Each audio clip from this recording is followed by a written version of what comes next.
میرے ایمانی بھائیوں، اسی کے ساتھ ساتھ یہ سمجھیے کہ جو حضور صلی اللہ علیہ وسلم سے نسبت ایک ایمان والے کو ہوتی ہے، حضور صلی اللہ علیہ وسلم سے رشتہ جو ایک مسلمان کا ہوتا ہے، وہ ظاہر ہے کسی اور کے ساتھ نہیں ہو سکتا ہے۔ میں ایک جمعے میں حضور صلی اللہ علیہ وسلم کی ناموس کے حوالے سے ایک ایمان والے کا جو ایمان ہے، اس کی جو عقیدت ہے، اس کی جو محبت ہے، حضور صلی اللہ علیہ وسلم سے جو رشتہ ہے، اس پر بات کر چکا ہوں، اس لیے اس کو ریپیٹ کرنے اور دہرانے کی ضرورت نہیں ہے۔ آج اس خاص واقعے کے پس منظر میں بات کرنا ہے جو کہ حال ہی میں اسی ہفتے میں راجستھان کے اندر ادے پور کے علاقے میں واقع ہوا ہے، پیش آیا ہے، جس میں دو جوان مسلمانوں نے اپنے نبی سے محبت کا دعویٰ کرتے ہوئے اور اس کی ویڈیو بناتے ہوئے ایک ٹیلر کو جو نان مسلم تھا، حضور صلی اللہ علیہ وسلم کی ناموس کے ساتھ کھلواڑ کرنے اور حضور صلی اللہ علیہ وسلم کی شان میں گستاخی کرنے کا کلیم کرتے ہوئے، دعویٰ کرتے ہوئے بدترین طریقے پر، بہیمانہ طریقے پر، وحشیانہ طریقے پر خون کیا، قتل کیا۔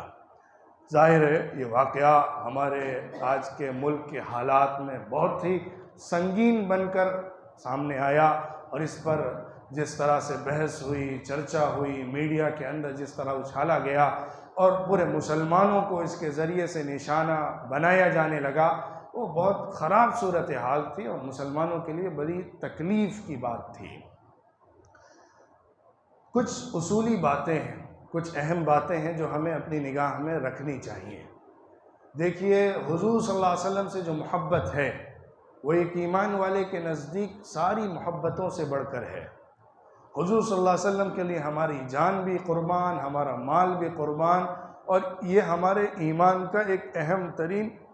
حصہ ہے۔ اس کے بغیر ہمارا ایمان مکمل نہیں ہوتا، اور حضور صلی اللہ علیہ وسلم کی شان میں اگر واقعی گستاخی ہو تو اس کو ایمان والے کے لیے برداشت کرنا مشکل ہے۔ وہ اس کے خلاف آواز بھی اٹھائے گا اور اس کے جرم کے بدلے میں اس کو سزا دلوانے کی کوشش بھی کرے گا۔ یہ سب صحیح ہے،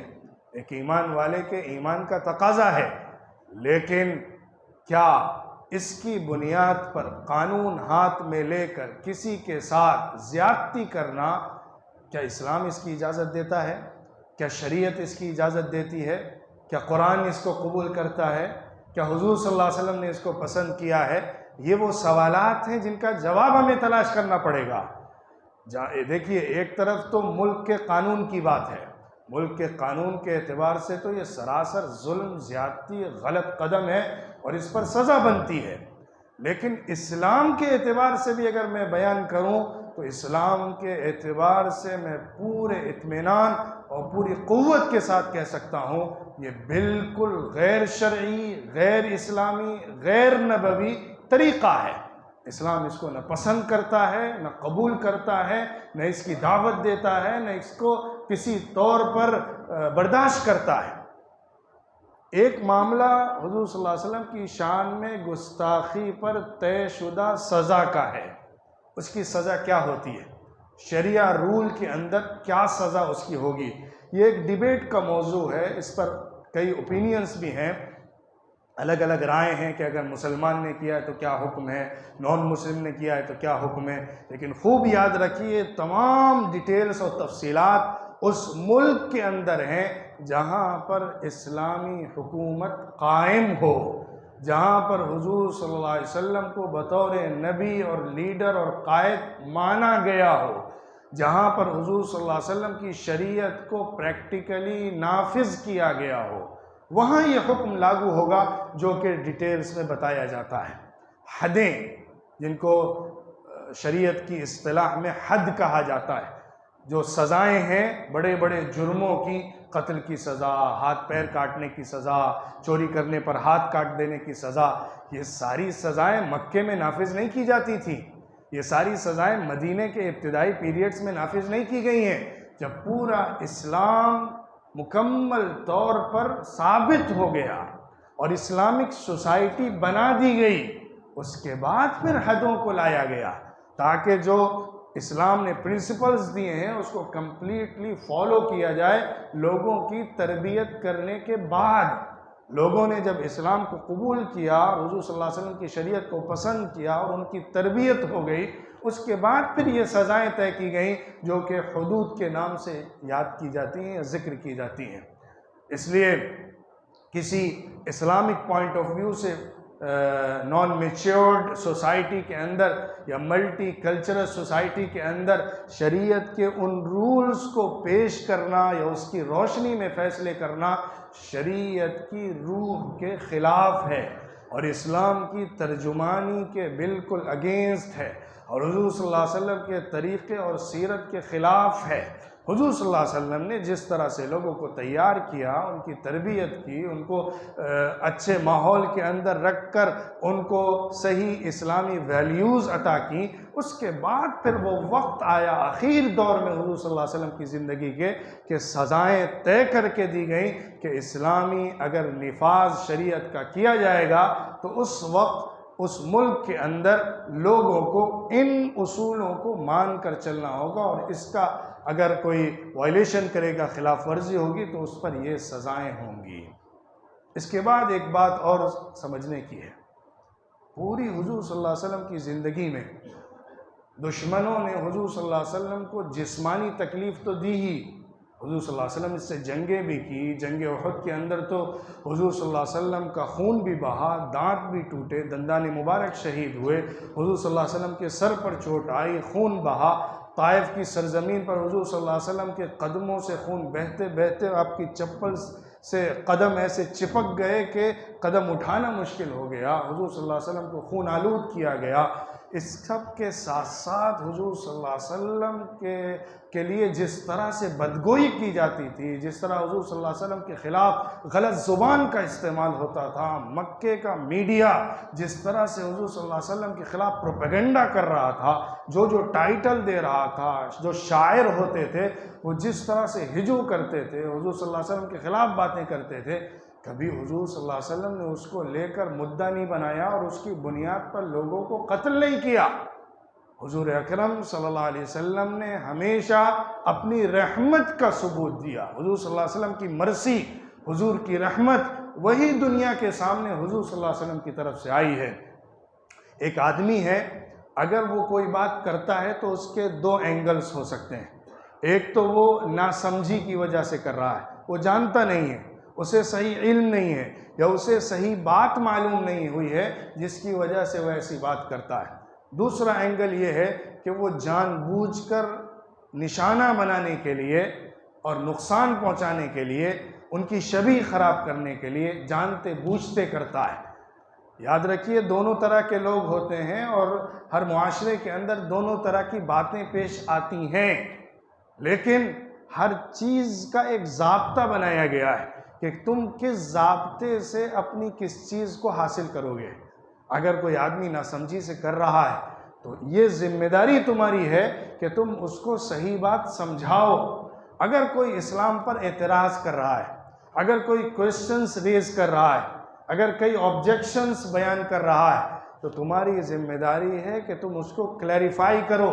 تمہاری ذمہ داری ہے کہ تم اس کی صحیح پکچر پیش کرو، تمہاری ذمہ داری ہے کہ صحیح اسلام کی امیج کو سامنے لاؤ۔ جو باتیں بہت ساری حضور صلی اللہ علیہ وسلم کے بارے میں غلط فہمی کی بنیاد پر کی جاتی ہیں، مثلا حضور صلی اللہ علیہ وسلم نے چھوٹی لڑکی سے نکاح کیا، حضرت عائشہ سے، اس طرح کے دسیوں سوالات ہیں جو اٹھائے جاتے ہیں۔ امت کی ایک طرف یہ بھی ذمہ داری ہے، دوسری ذمہ داریوں کے ساتھ ساتھ کہ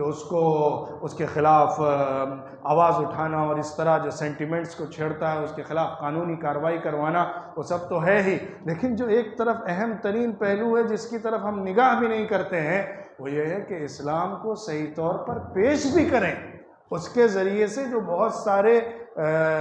پری میچیورڈ یا نان میچیورڈ ذہنوں کے اندر سوالات بن گئے ہیں، اس کو جواب دیں، اس کو ایڈریس کریں، اس کو ختم کرنے کی کوشش کریں، اس کا صحیح حل بتائیں اور صحیح تصویر اور امیج کو پیش کریں، یہ بھی ہماری ذمہ داری ہے۔ اور اگر کوئی شرارت کرتے ہوئے، حضور صلی اللہ علیہ وسلم کو ٹارگٹ کرتے ہوئے یا قرآن کی کسی ویلیو کو نشانہ بناتے ہوئے کوئی بات اسلام اور مسلمانوں کے خلاف گستاخی کی کرتا ہے تو ہمیں حکم یہ دیا گیا ہے کہ تم قانونی راستے سے اس کو حل کرو۔ آپ یاد رکھیے کہ اگر اسلامی ملک ہو اور اسلامی ملک کے اندر بھی کسی شخص پر قتل کی سزا طے ہو جائے، اس کے بعد بھی کسی بھی انڈیویجول کو یہ حق نہیں ہوتا ہے کہ وہ قانون میں ہاتھ لے کر اس کو نافذ کر سکے۔ شریعت میں ایسا کرنے والا مجرم ہوتا ہے، کیونکہ جس کے اوپر جو سزا طے ہوئی ہے وہ کورٹ طے کرتا ہے اور کورٹ ہی اس کو نافذ کر سکتا ہے۔ یہ ذمہ داری شریعت نے اس کو دی ہے، اسلامی ملک کے اندر بھی۔ اور اگر کہیں دوسرے ملک میں جہاں معاہداتی طریقے پر انسان رہتا ہے، جہاں کانٹریکٹ کر کے دوسری کمیونٹیز کے ساتھ رہتا ہے، الائنس کر کے رہتا ہے، تو وہاں تو یہ ذمہ داری بدرجہ اولا ہو جاتی ہے کہ وہ کسی شخص کو بغیر حق کے جو واجبی حق ہوتا ہے قتل کرنے کی جسارت نہیں کر سکتا ہے۔ حضور صلی اللہ علیہ وسلم نے تو ایک حدیث میں بڑی سخت وعید فرمائی ہے، لعنت فرمائی ہے اس شخص پر جو ایک معاہدے والے انسان کو قتل کرتا ہے، جس کے ساتھ اس نے معاہدہ کرا ہے، جس کے ساتھ معاہدہ کر کے وہ کہیں رہتا ہے، اگر وہ اس کو قتل کر دے تو وہ بدترین جرم ہے۔ اسلام تو مطلق کہتا ہے کہ اگر کسی انسان کو ناحق قتل کر دیا جائے تو ایسا ہے جیسا کہ پوری انسانیت کا خون کر دیا گیا، پوری انسانیت کا قتل کر دیا گیا۔ یہ ساری باتیں جو میں ذکر کر رہا ہوں یہ شرعی اور اسلامی اعتبار سے صحیح تصور کے ساتھ بیان کی گئی ہیں، لیکن اس کا مطلب یہ ہرگز نہیں ہوتا کہ واقعتاً اگر حضور صلی اللہ علیہ وسلم کی شان میں گستاخی کر دی جائے تو یہ بہت معمولی جرم ہے۔ ان الذين يؤذون الله ورسوله لعنهم الله في الدنيا والآخرة واعد لهم عذابا مهينا۔ اللہ نے آسمانوں کے اوپر سے دھمکی دی ہے کہ جو اللہ اور اس کے رسول کو تکلیف دیتا ہے تو اللہ کی لعنت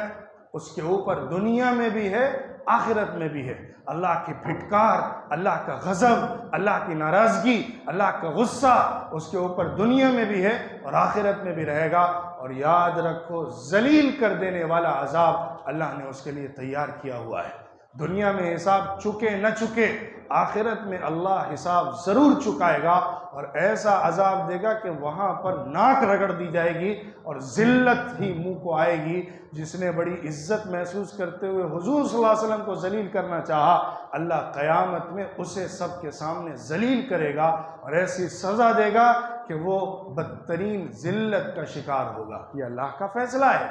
اللہ کا ضابطہ ہے۔ اللہ اپنے رسول صلی اللہ علیہ وسلم کا مذاق اڑانے والوں کا خود بدلہ لیا کرتا ہے۔ اِنَّا كَفَيْنَاكَ الْمُسْتَهْزِئِينَ، جو مذاق اڑاتے ہیں ہم آپ کی طرف سے ان کے لیے کافی ہیں، یہ اللہ نے وعدہ فرمایا ہے۔ اسی کے ساتھ ساتھ جو قانونی طریقے پر ہمیں ایک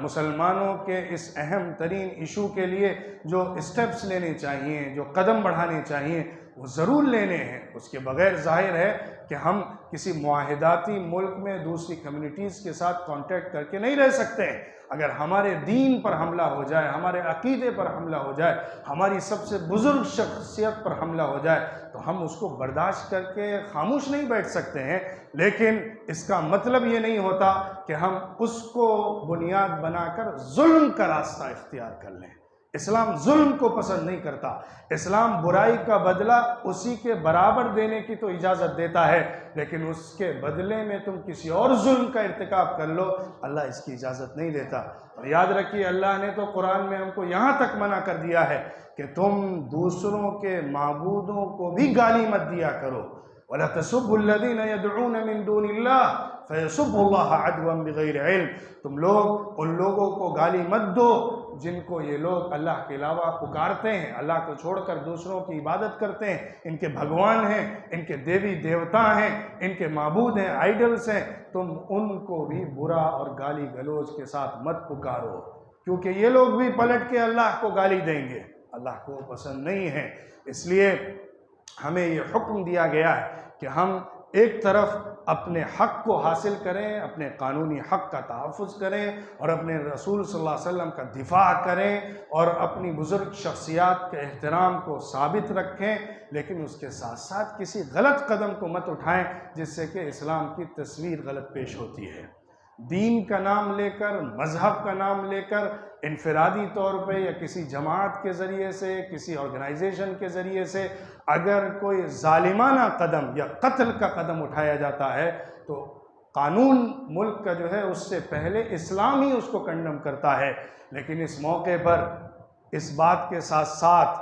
ہمیں یہ بات بھی کہنی چاہیے، اور میں پوری قوت کے ساتھ کہتا ہوں، اس طرح کی باتوں کو ہم ممبر سے کنڈم کرتے ہیں اور اس کو اسلام کے خلاف سمجھتے ہیں، اس کو دین کے خلاف سمجھتے ہیں، یہ ہمارا ضمیر ہے، یہ ہمارا ایمان ہے، یہ ہمارا دل ہے، یہ ہماری انصاف پسندی ہے کہ ہم غلط کو غلط اور صحیح کو صحیح کہتے ہیں، کسی دباؤ میں نہیں کہتے، کسی کی وجہ سے نہیں کہتے، یا ہمیں دوسروں کا ڈر ہے اس کی وجہ سے نہیں کہتے، ہم کیونکہ اس کو غلط سمجھتے ہیں تو غلط کہتے ہیں۔ لیکن کیا دوسروں کے اندر اتنی ہمت اور جرأت ہے کہ اخلاق کو قتل کرنے والے، پہلو خان کو قتل کرنے والے، جنید کو قتل کرنے والے اور دسیوں بے گناہ مسلمان لڑکوں کو مذہب کا نام لے کر، دین کے نعرے دے کر اور اپنے دھرم کی دہائی دے کر قتل کرنے والے ہوں، ان کے خلاف کوئی آواز اٹھا سکیں؟ کہاں گئے مذہبی گرو؟ کہاں گئے بڑے بڑے ان کے لیڈر اور پنڈت؟ کیوں نہیں اس کو کنڈم کرتے؟ کیوں نہیں اس کے خلاف آواز اٹھاتے؟ جیسے ہم اس چیز کو پوری طاقت کے ساتھ اپوز کرتے ہیں، ویسے ہی ہم یہ مطالبہ بھی کرتے ہیں کہ مذہب کا نام لے کر جس طرح مسلمانوں کا قتل، موب لنچنگ کا عمل کیا گیا، اسی طاقت کے ساتھ اس کو کاؤنٹر کیا جائے، اسی طاقت کے ساتھ اس کو کنڈم کیا جائے۔ اور یہ ذمہ داری میڈیا کی تھی، جو میڈیا اس طرح کے ایشوز کو ایشوز بناتا ہے، بنانا چاہیے اور اس پر جرم کی سزا بھی ملنی چاہیے۔ لیکن اس سے پہلے دسیوں بیسیوں واقعات مذہب کا نام لے کر مسلمانوں کے ساتھ بھی تو کیے گئے، اس کے بارے میں بھی آواز اٹھانی چاہیے، اس پر بھی غصہ ظاہر کرنا چاہیے، اس کا بھی بدلہ لینے کی بات کرنی چاہیے، اس کے خلاف بھی وہی دھارائیں لگا کر جرم کو ثابت کر کے سزا دینی چاہیے، کیونکہ کسی انسان کو اس طرح کے معاہداتی ملک میں یہ ہرگز حق حاصل نہیں ہے، چاہے وہ اپنے مذہب کا سہارا لے جو کہ جھوٹا سہارا ہوگا، کہ دوسرے کو قتل کرے، اس کو پھانسی کی سزا ہونی چاہیے، اس پر قتل کی سزا ملنی چاہیے۔ ادھر سے کوئی کرے تو بھی وہی سزا، ادھر سے کوئی کرے تو بھی وہی سزا۔ جب تک یہ جسٹس نہیں ہوگا اس وقت تک نفرت کو ختم نہیں کیا جا سکتا ہے، اس وقت تک صحیح ماحول پیدا نہیں کیا جا سکتا ہے، اس وقت تک صحیح انصاف کو قائم و ثابت نہیں کیا جا سکتا ہے۔ اور جب تک انصاف نہیں ہوگا، امن نہیں ہوگا تو زندگی برباد ہو جائے گی۔ ملک کا امن سب سے قیمتی ہے، ملک کے اندر بھائی چارہ سب سے زیادہ اہمیت رکھنے والا ایک عمل ہے جو پوری تاریخ میں ہوتا رہا ہے، لیکن اگر انصاف کو توڑا گیا، اگر ڈبل اسٹینڈ کو دکھایا گیا، اگر دو چہرے رکھے گئے تو ظاہر ہے پھر امن کا ماحول بننا مشکل ہو جاتا ہے۔ اس لیے